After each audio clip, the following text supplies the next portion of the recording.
Okay, so calculating interest. So there is a chart on page 179 that says it's a simple interest table and it's interest on $100 for a 365-day year. So that has to do with the years where they say the exact interest. So you can't use this for ordinary interest. So we're going to just go ahead and try this question. So it says, find the interest from July 8th to July 28th on $850 at 12%. Okay, so we find the days differently than we did for the daily balance.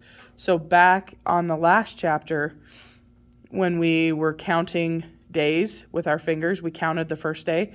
This one you don't. So July 8th to the 28th, you literally just take 28 minus 8. That's 20 days. Okay. And then at 12%, so we take these two numbers and we find the chart. So 20 days at 12%. So 12%'s the second to the last. So it is 0.6575. So chart number 0.6575. Okay, remember it's for every $100. So we have $850, but we only need how many hundreds there are. So we take 850 divided by 100, and we get 8.5. So there's 8.5 groupings of 100. Okay, so then you multiply those two numbers by each other. And where's my calculator? Awesome sauce.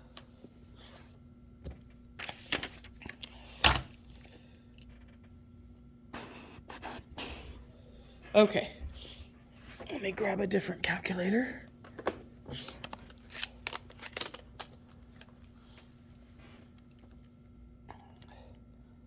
So 8.5 times 0.6575 is $5.59. So that is the interest from these 2 days on 850 at 12%. Okay? All right, so the next one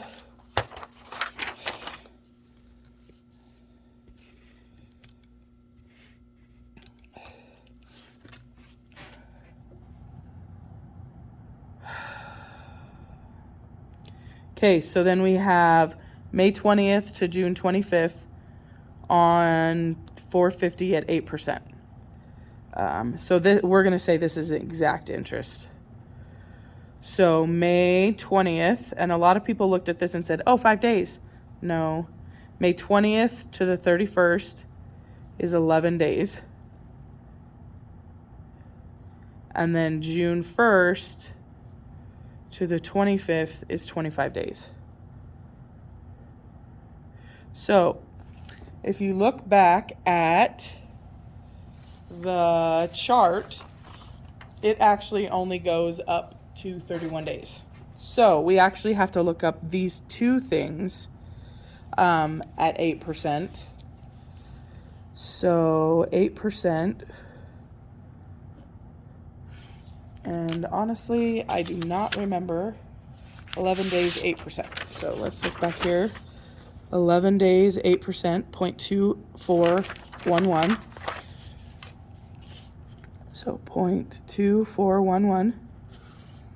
And then 25 days, we've got 5479.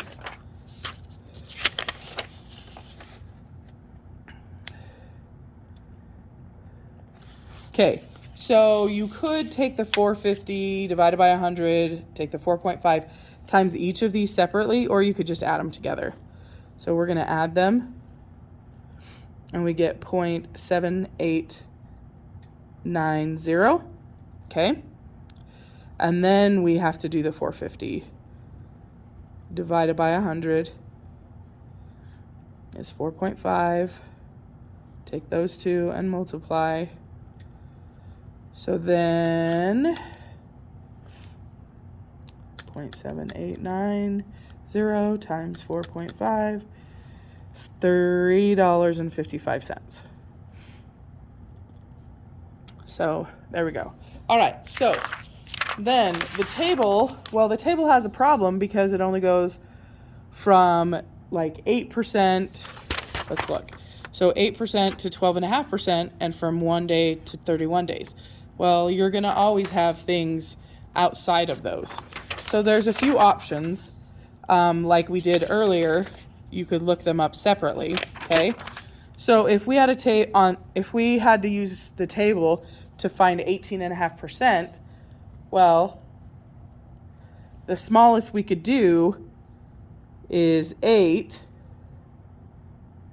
and then 10.5%, or we could do 8.5 and 10, or 9 and 9.5, or 9.5 and 9, and then we're back to, those are really our only options. It does not matter which one you choose, whatever one you would like to. When you do have a big number like that, the first thing you should try and do is divide it in half, because then you only have to look up one number, you just multiply it by 2.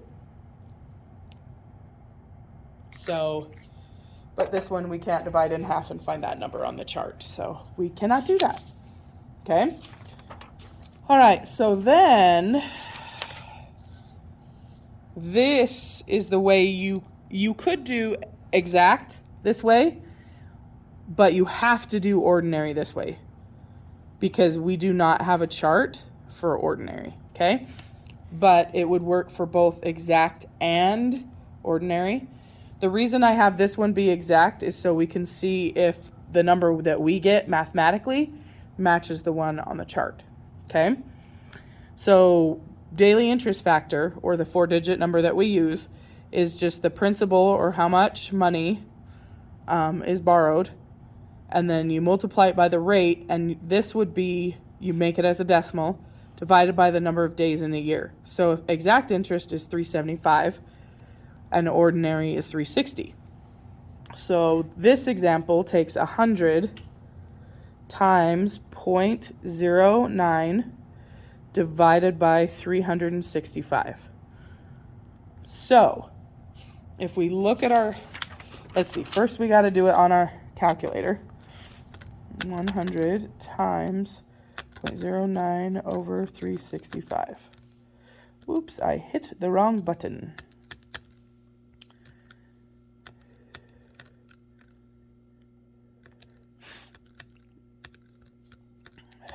Really? 0.09 divided by 365. I'm done with this calculator. Times 365. Okay.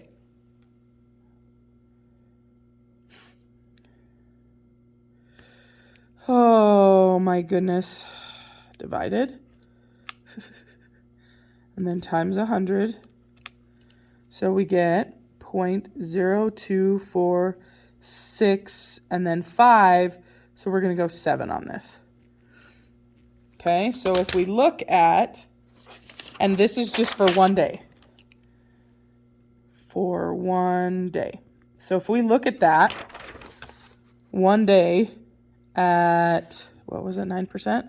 1 day at 9%, 0.0247, which is exactly what we got. So that's just a different way of doing it. Okay, so let's do a full question using that method, okay? So we're going to look and use this. So we're finding ordinary, so we have to use that. From March 3rd to March 15th. So March 3rd to the 15th is 12 days, okay? Also, 12.5%, that is still on the chart, okay? So using this, we need to use the principal, which is the $1,000, times 12.5%, so 0.125, divided by an ordinary is 360. So we get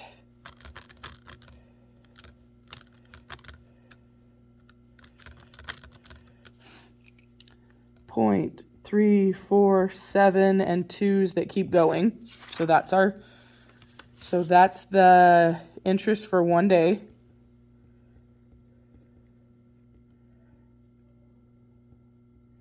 Okay. So now we take it and we multiply it by our 12 days.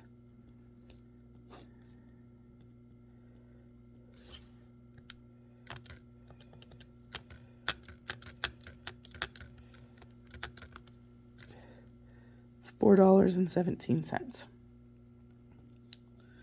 Okay. That is your assignment. Okay. I would be very careful. Let me just tell you, you can do this method for every single question on the assignment. Part of them don't give you days, so you would just end here. But if they give you days, you would keep going. And the only thing that would change would be for exact, it would be 365 instead of 360. So it's important to understand where all those numbers come from. So if you have any questions, let me know.